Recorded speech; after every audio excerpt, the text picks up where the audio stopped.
오늘 아침 뉴스 연구소.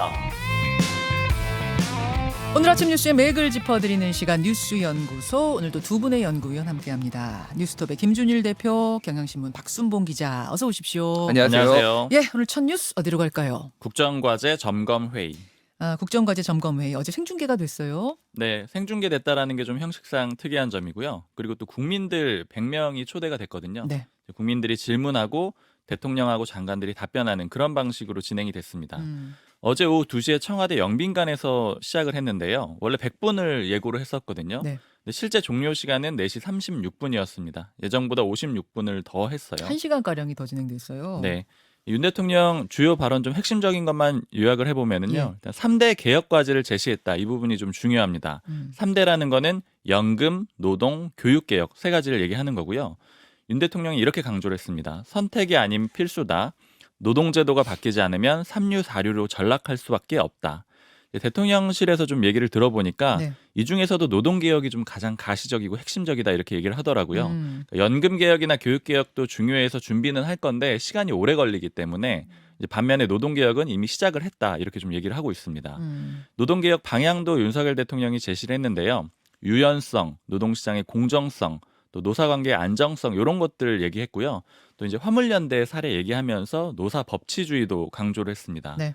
또 다른 분야 핵심만 또 간단하게 전해드리면은 부동산 정책은 문재인 정부에서 공공임대주택에 중점을 둬가지고 정부의 재정이 부족해졌다. 그러니까 이제는 공공임대주택만 하지 않고 민간하고 섞어가지고 공급을 하겠다 이렇게 얘기를 했고요. 네.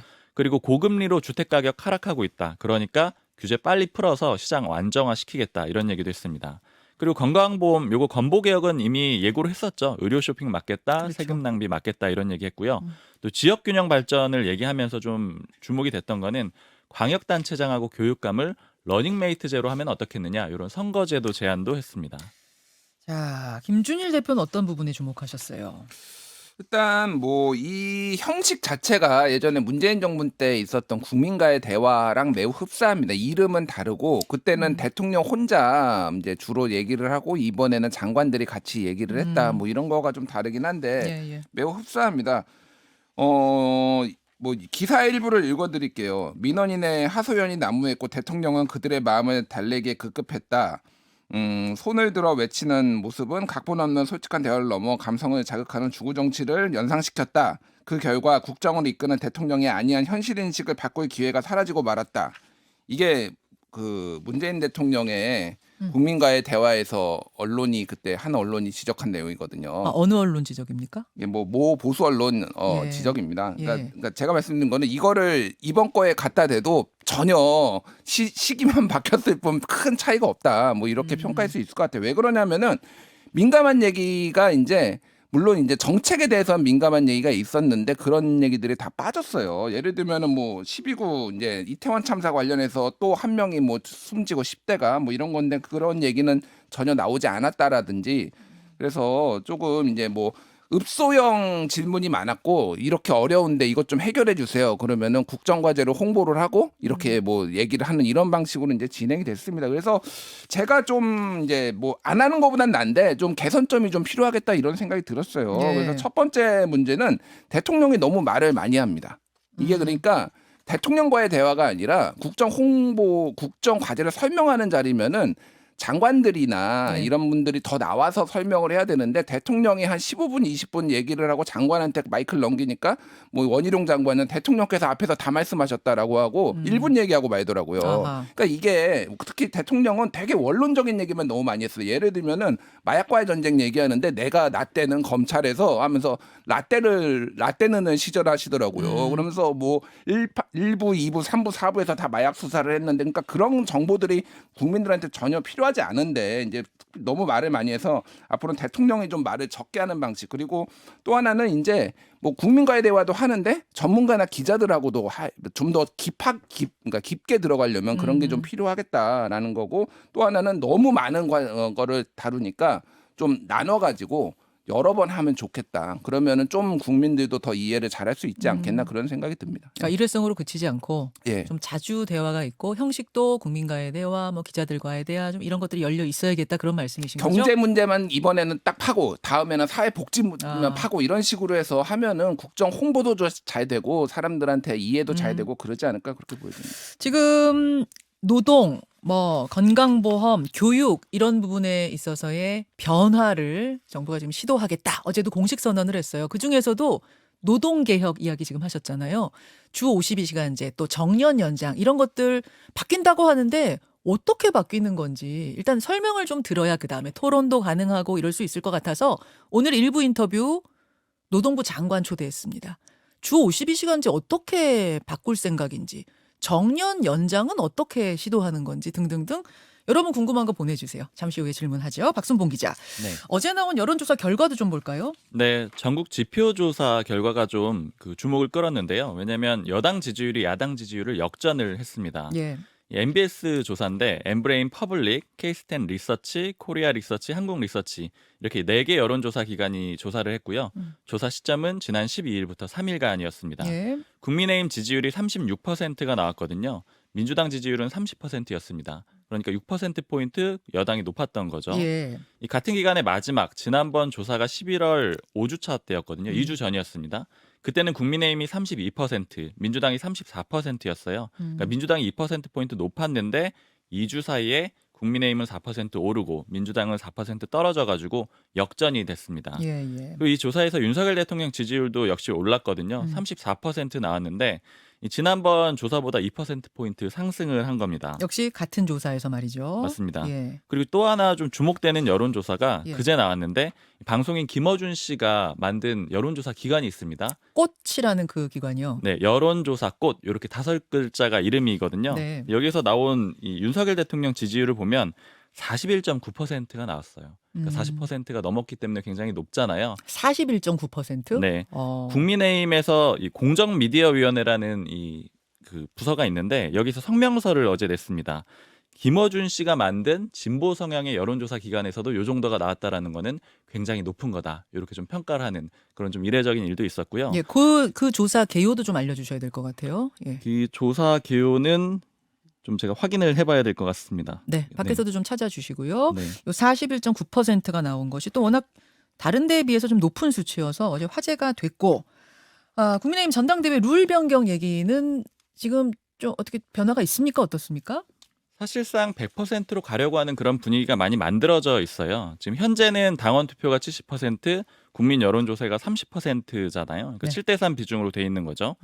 그런데 국민의힘 주류에서는 100% 얘기를 이미 많이 하고 있습니다. 뭐 대표적으로 정진석 비대위원장 포함해가지고 친윤계 핵심 인물들 그리고 또 김기현 의원도 이 100% 얘기를 하고 있고요. 이렇게 주장하는 논리는 이런 겁니다. 전당대회는 당원들의 축제다. 그러니까 당원 중심으로 가야 된다.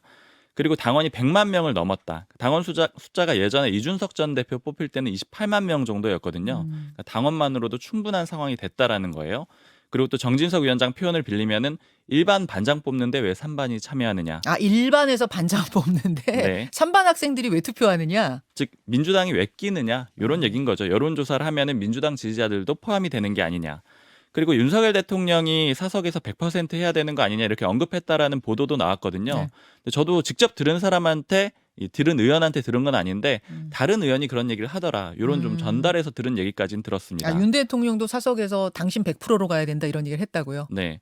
원내 지도부의 한 의원은 90%는 오히려 명분이 좀 안 산다. 이게 좀스럽게 보이지 않겠느냐. 그러니까 당원들 뜻을 존중한다라는 의미에서는 100%가 맞다. 이렇게 얘기를 하기도 했습니다. 자, 그러니까 대통령을 비롯해서 당 주류에서 당신 100%로 전대 룰 바꾸는 얘기가 이렇게 나오니까 비윤 내지 반윤 후보들 쪽에서는 또 반발의 목소리가 크게 나오죠. 네, 목소리가 점차 많이 나오고 있는데 유승민 전 의원 그리고 또 이준석 전 대표, 김용태 전 최고위원 이런 사람들이 시합 전에 골대를 옮기는 거냐, 또 36 코미디다 이렇게 좀 반박을 하고 있는 비판을 하고 있는 그런 상황이고요. 좀 얘기를 들어보면은 네. 이 전당대회를 여권에서 굉장히 중요하게 여겨요. 그러니까 특히 대통령실하고 여당 주류가 그런데 어느 정도 표현을 쓰냐면 보통 전당대회를 지면 안 된다 이런 식으로 표현을 하거든요. 총선하고 비슷하게 보고 있는 거예요. 전당대회는 당 내부 선거인데 그렇죠. 지면 안 된다는 건 누구한테 지면 안 된다는 예를 거예요? 들자면 유승민 전 의원 유승민 전 의원한테 지면은 어제 그 제가 한 뭐 원내지도부 의원한테 들은 얘기는 예. 유승민 전 의원이 이기게 되면은 20명 빼고 100명은 탈당해야 될 그런 판이다. 그런데 안철수 의원이 이기게 되면은 좀 고민은 된다. 왜냐하면 당내는 좀 혼란스럽겠지만 총선 때도 좋을 수도 있을 것 같다. 뭐 이렇게 좀 고민들을 하고 있는 그런 상황입니다. 주류의 얘기예요. 당 네. 핵심 주류들. 그 정도군요. 그러니까 유승민 전 의원은 이제 절대 안 된다라는 어떤 방침 같은 게 비공식적으로 서 있는 거예요. 맞아요. 총선이라고 생각을 하더라고요. 이걸 지면 야당이 2개 생기는 거니까 야. 패배하면 안 된다. 그러니까 이제 룰도 바꾸고 여러 가지 노력을 하는 그런 과정입니다. 그 정도 느낌이 그 정도 분위기니까 이제 당심 100% 투표를 하자라는 얘기가 나오는 거겠죠. 그러니까 뭐 정진석 비대위원장 같은 경우에는 한 달 전에는 그러니까 당원 투표 늘리는 방안에 대해서 생전 들어보지도 못한 거다 이렇게 얘기했다가 그럼 왜 입장이 바뀌었냐 기자들이 물어보니까 책임 당원만 79만 명이다라고 해서 뭐 당원이 증가한 것을 얘기를 했습니다. 또 어제 비대위회의에서는 유럽이든 미국이든 정단대회 의사결정에 여론조사를 채택한 나라는 세계 어디에도 없다. 뭐 이런 얘기도 했어요. 근데 세계 대부분의 나라에서 당대표를 뽑는 나라가 없습니다, 사실은. 그래요? 예, 원내대표가 사실 당대표 역할을 하는 거지 그러니까. 당대표를 따로 뽑는 나라는 대한민국밖에 거의 없다라고 보면 되고 그러니까 좀 독특하게 이런 대선 후보 뽑는 것처럼 이런 여론조사가 반영이 된 건데 이게 굉장히 오래됐으면 18년 됐어요. 지금 이 역사가. 네. 2004년에 노무현 대통령 탄핵된 이후에 그때 이제 당심과 민심을 해서 50대 50으로 하다가 7대 3으로 하는 거가 지금 거의 이제 16년 이상 지속됐거든요. 이걸 근간을 흔드는 거라서 상당히 뭐 보수 정부 아니 보수 당내에서는 상당히 이례적인 일이다. 뭐 이렇게 말씀드릴 수 있을 것 그리고 같고. 뭐 반드시 비윤 후보라고 하지 않더라도 지난번 나경원 전 의원, 나경원 그 저출산 고령위원회 부위원장 나왔을 때 이분도 반대하시더라고요. 네. 당심을 높이는 것에 대해서. 왜냐하면 이분의 반대 이유는 그거였어요.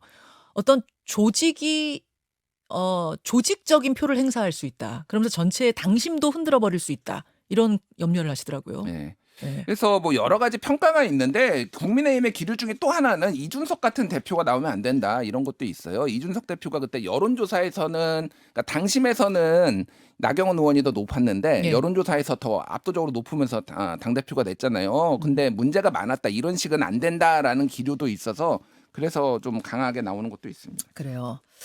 자, 요 상황도 좀 보기로 하고 그나저나 박충봉 기자. 어제 김진표 국회의장이 이 예산안에 대해 중재안을 내고 이재명 민주당 대표가 그거 받겠다 하고 중재안 받겠다 하고 네. 그래서 예산안 통과되나 보다 했거든요. 그런데 통과가 안 됐네요. 네. 국민의힘에서는 일단 보류하겠다 이런 입장을 내놨는데 사실상 반대라고 보시면 되고요. 주호영 원내대표는 이런 표현 썼습니다. 언발의 오줌 누기다. 그러니까 1%만 낮추는 거 너무 적다라는 그런 얘기가 되는 거고요. 그래서 일괄적으로 좀 더 타결을 해보자. 다른 사항들도 좀 같이 다시 조율하자. 이렇게 좀 지금 열린 얘기를 했어요. 법인세 하나만 걸려 있는 건 아니라면서요. 맞습니다. 좀 여러 가지 얘기들이 있는데 특히 어제 좀 밤에 용산 쪽에 물어봤거든요. 네. 좀 불쾌해하는 거는 이게 일종의 언론 플레이 아니냐. 이렇게 얘기를 하는 게 민주당의 언론 플레이. 네, 왜냐면은 법인세 1% 깎아준 게 굉장히 양보한 것처럼 그렇게 표장을 하지만 결국 이 핵심적으로 대통령실에서 원하고 있는 경찰국 예산이라던가 행안부 경찰국이요. 그리고 법무부 인사정보관리단 예산 이런 거는 다 깎아놓고 특히 대통령이 방송하는 중에 네. 일방적으로 수용하는 방식으로 언론 플레이를 했다. 이재명 대표가 수용하는 기자회견을 오후 3시 20분에 했고 그 대국민 소통 네. 행사 있는 동안 이재명 대표가 기자회견을 한 맞습니다. 거죠. 회의하는 중간에 했죠. 그래서 이런 게 언론 플레이 아니냐 받아들일 수 없다. 이런 기류가 있습니다. 그렇군요. 저도 그 타이밍 보면서 좀 묘하다는 생각은 했는데 또 뭐 어떻게 대통령 보자면 신문 일면 싸움 뭐 이런 얘기들도 사실 하죠. 일면 싸움이었다. 자, 국회 상황 그렇게 돌아가고 있습니다, 여러분. 윤석열 대통령 장모 최씨 사건 이야기 짧게 정리해 주세요. 네, 지금 혐의가 크게 두 가지인데 하나는 의료재단을 설립을 했어요. 의료인만 할 수 있거든요. 이거 의료법 위반이고요. 그리고 이 요양병원을 통해 가지고 22억 9천만 원의 급여를 받았거든요. 예. 요건 특가법상 사기입니다.